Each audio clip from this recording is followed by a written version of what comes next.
Having Jonathan Taylor back 100% for OTAs and then mini camp and, knock wood, training camp is going to be kind of a big deal for this team. He's one of the most dynamic running backs in the league on an offense that has a chance to be one of the most dynamic in the league.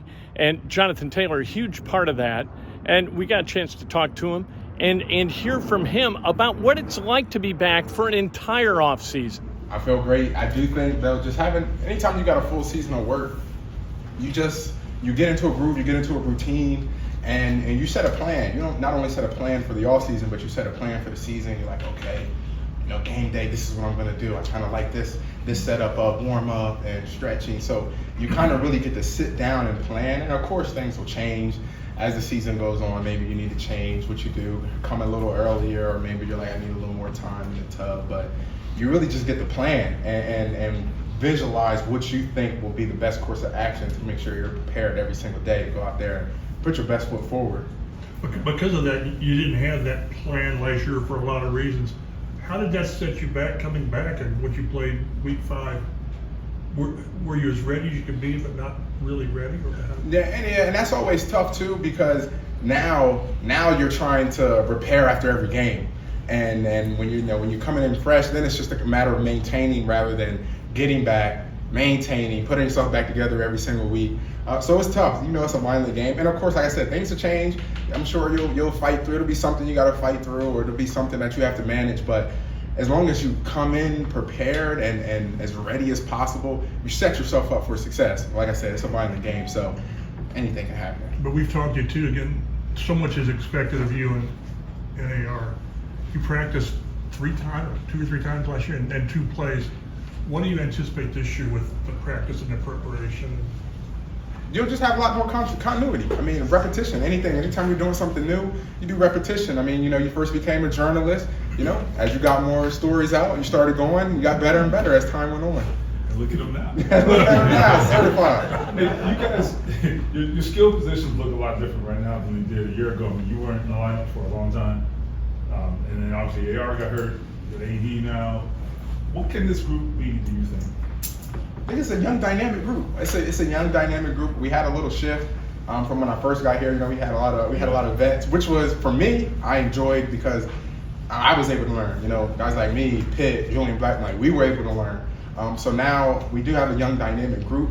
And like I just mentioned, it's going to be about continuity. It's going to be about getting those bank reps together, knowing how everyone plays, how everyone is thinking maybe. But also just, having that feel. When you get those repetitions together, you just get that feel. There's a lot of things that you just can't rep. Like sometimes it's just a feel, like you just know. You with your linemen, your blockers, you just know. When you see them on that double team, you just feel like, oh, I know they're about to come off.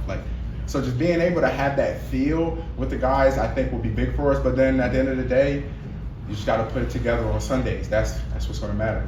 JT, you've been through injuries and things like that, but to see AR come back, grab his helmet, what's that do for the team morale? Seeing him have joy at the end of the game. That's how I am with anybody now. When I see them fight back through an injury, because the number one thing is when you're injured, it's you don't feel good, but 2, you know that there is a time span from when you will feel good, and you want to fast forward, but it's a process.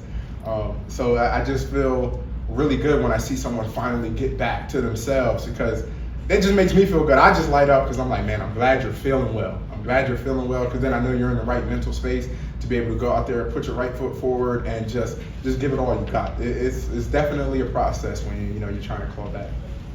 How important was it for you going into this offseason, ending last year how you did personally with that huge game against Houston? Did that change things for you?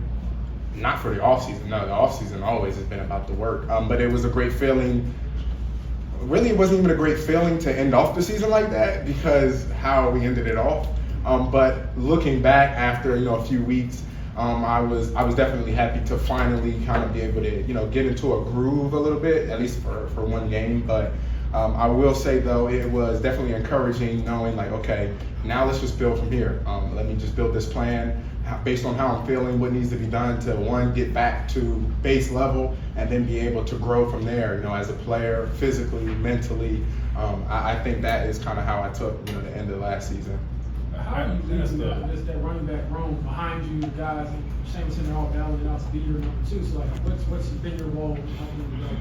Number one, I've been definitely when guys, do some good things, whatever their skill set is, I'm definitely letting them know, hey, like, you do this really well. I mean, you guys heard it last year, Zach, with the spin move. Like, some things guys do really well, and I want them to know, like, use that to your strength, use that to your advantage, because when you're on the field, that's how you're gonna beat the man across from you, because that's probably a portion of the reason that got you here, from that special skill that you have. So continue to do that. But then maybe they made a mistake that I made before. I'm like, listen, I did that before too, and I know why you did that, but this is how you have to go about it. This is the scheme. These are kind of the parameters within the scheme.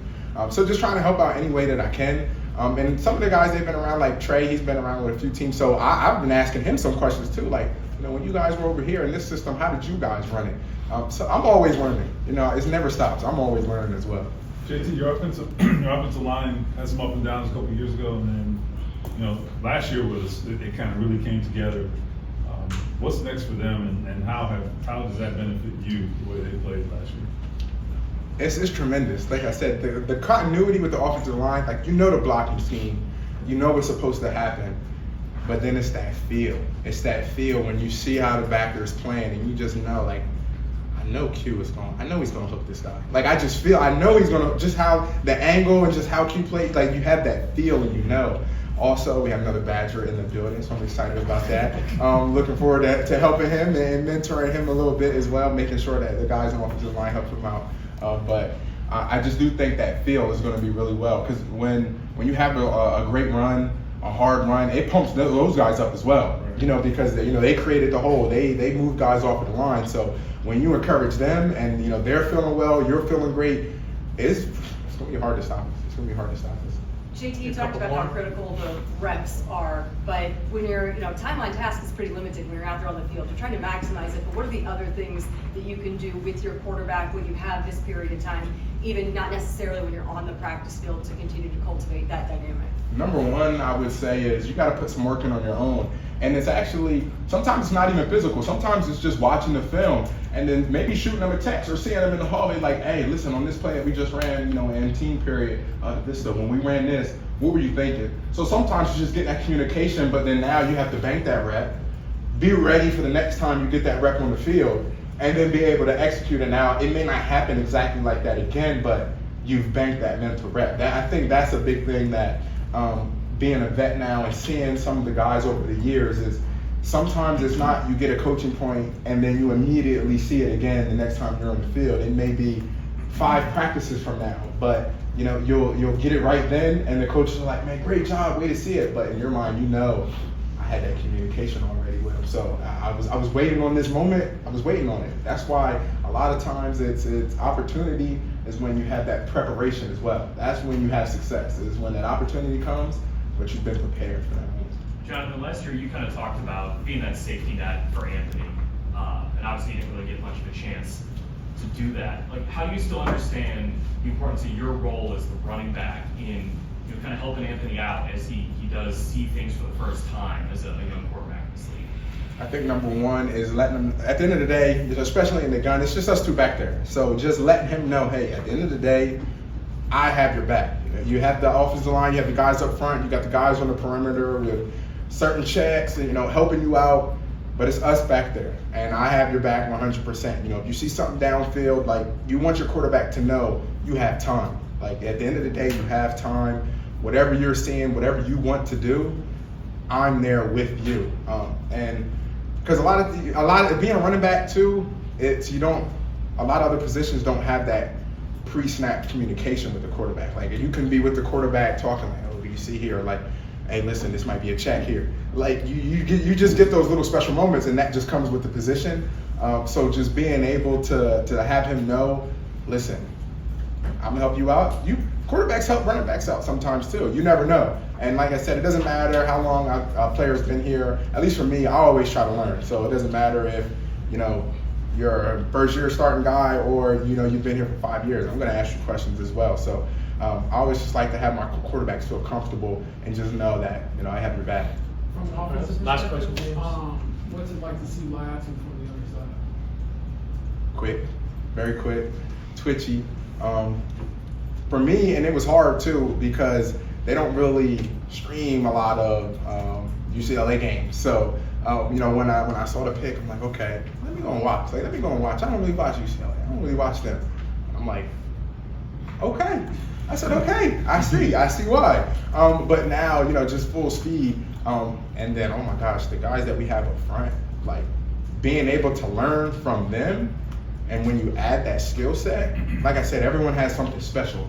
So when you're able to learn from the sheet of veterans we have on the defensive front, if you're able to learn from them, but add your own specialty to it, that's when you start becoming, I feel like, your own player. So I'm excited for him to start growing into his own, becoming his own player. You know, your first year, you want to learn everything, figure out the parameters of what you need to do, but I'm excited to see him grow into becoming his own player. That's Jonathan Taylor, and Jonathan Taylor sometimes seems a little bit too happy, but today I thought that he was more honest and more kind of forthcoming, and I think that they all see the number of weapons that are going to be available with this offense and for Anthony Richardson to utilize as kind of the conductor of the offense, plus as a guy who is going to be relied upon to be dynamic in and of himself. And interesting to hear Jonathan Taylor talk about that a little bit.